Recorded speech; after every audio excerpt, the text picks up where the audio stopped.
Hello everyone, I'm THD, and welcome to the HellfireComms playthrough of Space Quest 1, the Sarien Encounter. Joining me is your friend and mine, NTom64. It's some fuck who's just along for the ride, let's be honest.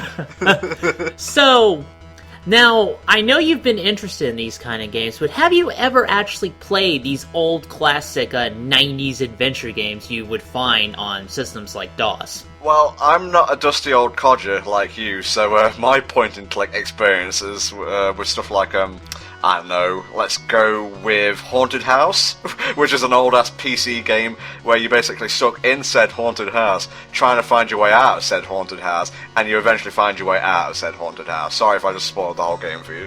Well, good. Thank you for the synopsis. You might as well review it while we're here, but my experience with these types of games, mostly Sierra games. Sierra is the company that made Space Quest, but also at the time during the 90s, there was also a lot of these great adventure games from LucasArts, you know.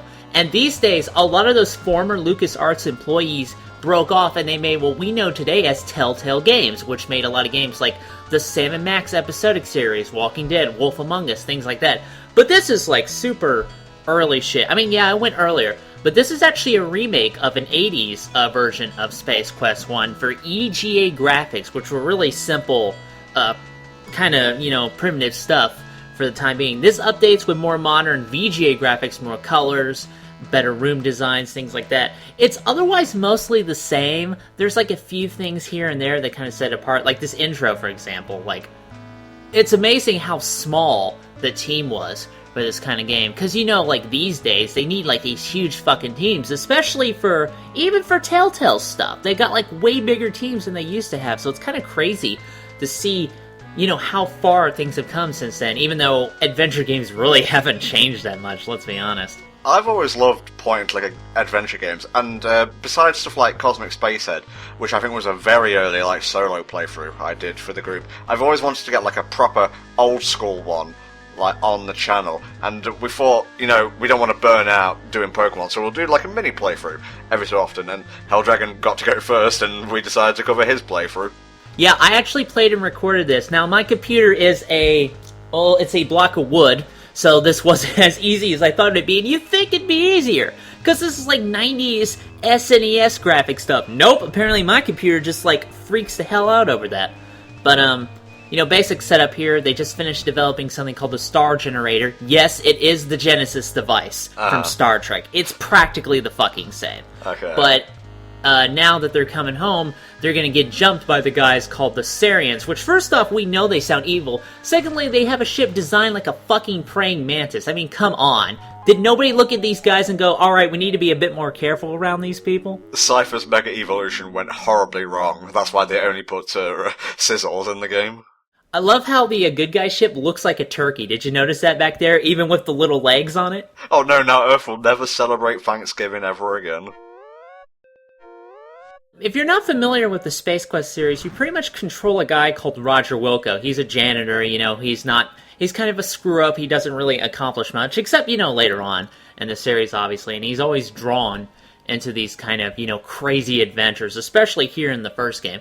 Now, there is no voice acting in this game, unfortunately. The only time they really did voice acting was in Space Quest 4 and 6. For 5, the 5 is another Space Quest game I covered. You remember that one, right? Oh yeah, Space Quest 5, now available over on our Dailymotion channel. Click the link in the video description if you want to watch that.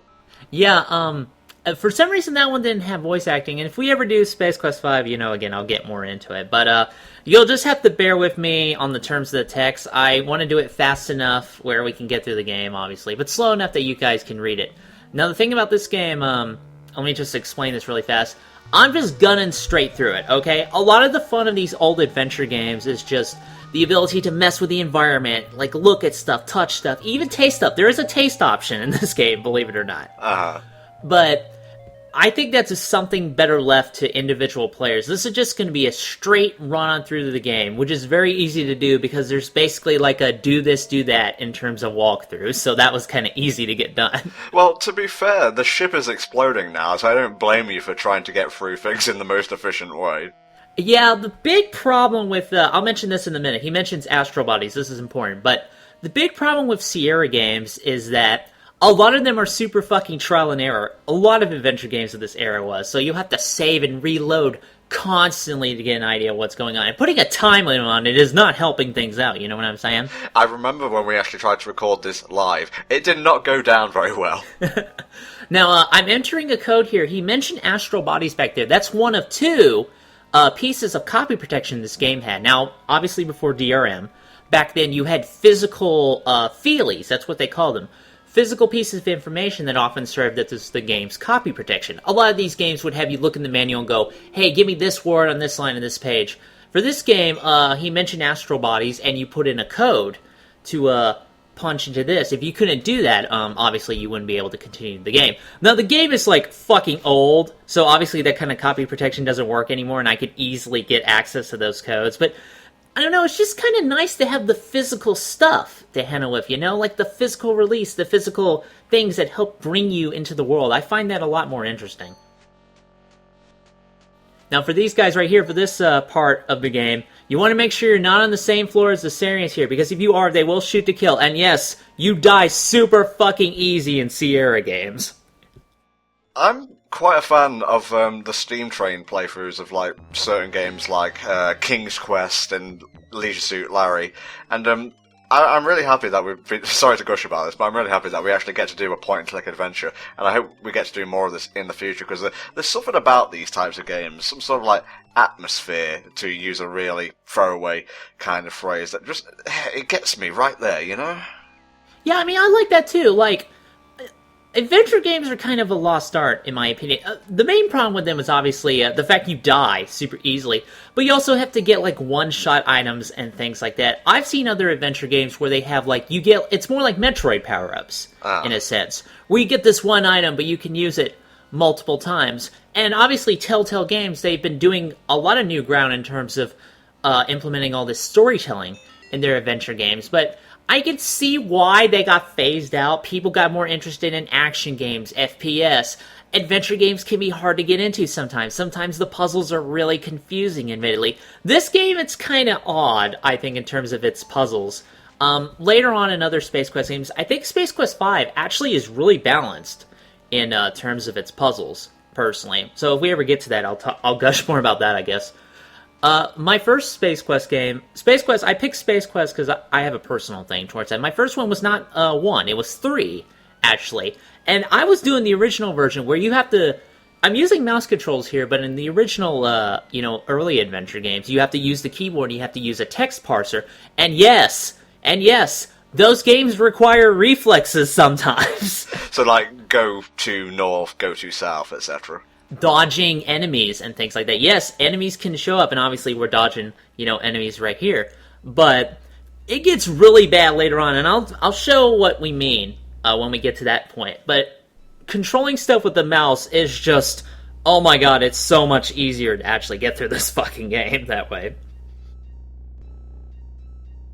As the Sarien leader on the monitors there. I love how this thing on the left kind of looks like a giant shitty mouse they used to have, back in those old computers. You have to hide behind the pillar in exactly this way, by the way, or they will see you and shoot. Trust me, you can be a pixel off. You gotta be perfect. They're not very thorough, these guards, are they? Yeah, pretty much. It's just, fuck it, I guess. I mean, we're shooting everyone else, so... We're getting paid minimum space wage here. I don't give a shit. Yeah, Space Quest is kind of a series that has a lot of, light humor elements. They're not like laugh out loud kind of games, but you'll find a lot of references to other, like back there we saw the mouse, we saw the joystick, which I forgot to mention when we were at that screen.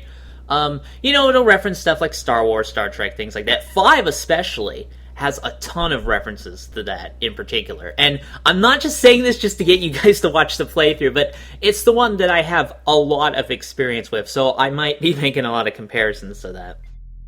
It stinks of 90s, and I love it. I love it too. Oh man, I love these old piece of shit. I'm not saying this game's a piece of shit. I'm saying I love back then how things were so limited. Like you had the smaller teams. Gaming wasn't this huge phenomenon. You had to be creative in how you applied certain things. It's not just, I'm not trying to say this is the case of, oh, well, my games were good when I was a kid. Back in the day. Back in the day, I had to play it on a piece of shit 486. Oh man, I love those old fucking computers. I used to get hand-me-downs from my dad. When he would get a new one he'd salvage or fix up, he'd hand me and my sister the old one. We'd play Sierra and Apogee software games on it. Oh man, that's taking me back.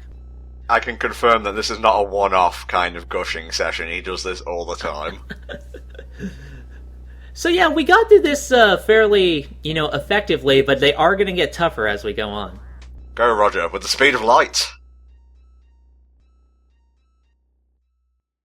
You'll have to forgive the loading a little bit. It's not my computer, honest. These games kind of take a little bit to get going, even though I'm running this through DOSBox, which I'm so glad they invented DOSBox, because otherwise you would have had to actually get a computer, or a computer framework, I forgot what the term was, like a shell, that would actually run the old kind of software would use. It'd need Windows 95. It would need the actual 95 DOS to run stuff like this. So I'm so glad they invented DOSBox for this specific purpose. I remember Spoonie, when he was doing one of his old FMV review things, mentioned having a lot of trouble recording these old games, so I guess some of them just don't take.